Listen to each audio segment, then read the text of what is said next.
Pour mon groupe, le plus grand défi consiste à avoir les ressources nécessaires et à respecter les délais.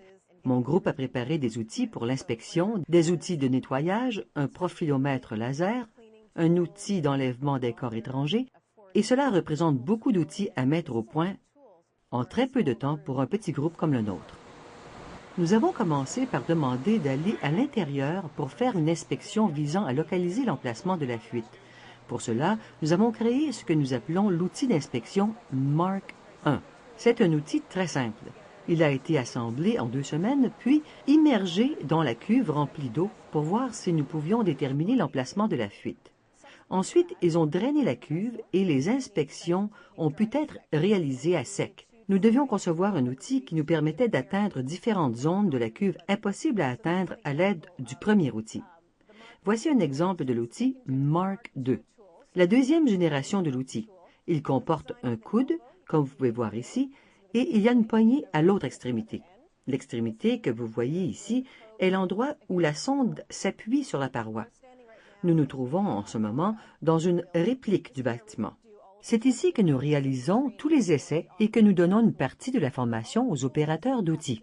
Tous les outils doivent pouvoir entrer dans cet espace. Habituellement, cet espace contient des barres de combustible ou des barres de commande, mais elles ont été retirées de la cuve pendant les réparations et nous les utilisons pour y mettre les outils.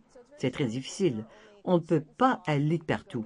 Il n'y a que quelques orifices d'accès qui sont disponibles et l'outil doit pouvoir atteindre la paroi de la cuve. Après avoir déterminé que nous avions besoin d'un outil de nettoyage mécanique muni d'une brosse rotative, comme une brosse de polissage, la question était quelle sorte de brosse utiliser? Quels sont les matériaux autorisés à entrer dans la cuve? Alors nous avons sélectionné 4 ou 5 types de brosses différentes et nous les avons mises à l'essai au lab. Cet outil de nettoyage allait être en service 24 heures par jour et manifestement les moteurs ne pouvaient pas passer 24 heures dans un champ de rayonnement aussi élevé. Pendant combien de temps pouvions-nous réellement les utiliser avant qu'ils subissent une défaillance ou avant que les crins ne tombent de la brosse? C'était une question cruciale. Il n'était pas envisageable de laisser les crins de brosse dans le fond de la cuve. Nous avons donc réalisé des essais approfondis. Une brosse robuste a été choisie. Les crins sont restés intacts. Nous savions que nous pouvions les utiliser pendant 2 heures sans perdre de crins et c'est la procédure de nettoyage que nous avons retenue. Nous avons nettoyé en changeant la brosse toutes les 2 heures. Il fallait donc concevoir une tête d'outil avec un mécanisme d'encliquage rapide, de manière à ce qu'il soit facile d'enlever la brosse en manipulant l'outil le moins possible, de mettre la nouvelle brosse et de rentrer l'outil à l'intérieur de la cuve pour continuer le nettoyage. L'anneau en forme de J est cette portion qui se trouve à l'extérieur de la paroi de la cuve. Ce n'est pas un espace très grand et il entoure la cuve du NRU. Donc, cet outil que vous voyez ici est actuellement en cours d'élaboration. Il contiendra une caméra à l'une de ses extrémités. Nous devons donc trouver une caméra pouvant résister au champ des rayonnements élevés qui existe au bas de la cuve.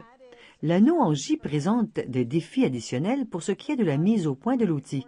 Nous trouvions qu'il était difficile de concevoir et d'insérer les outils dans la conduite à l'intérieur de la cuve, qui a 4 pouces et 3/4 de diamètre. Mais ce n'est rien à côté du diamètre de l'orifice d'accès de l'anneau en forme de J, qui n'est que d'environ 2 pouces et demi. C'est un très petit diamètre dans lequel nos outils doivent passer. Il faut les déployer encore une fois en bas, de manière à ce qu'ils puissent faire face à la paroi de la cuve du côté de l'anneau en J. Ce fut une expérience fort enrichissante pour moi.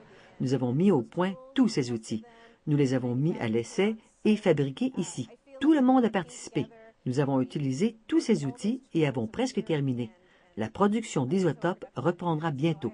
C'est un bel accomplissement.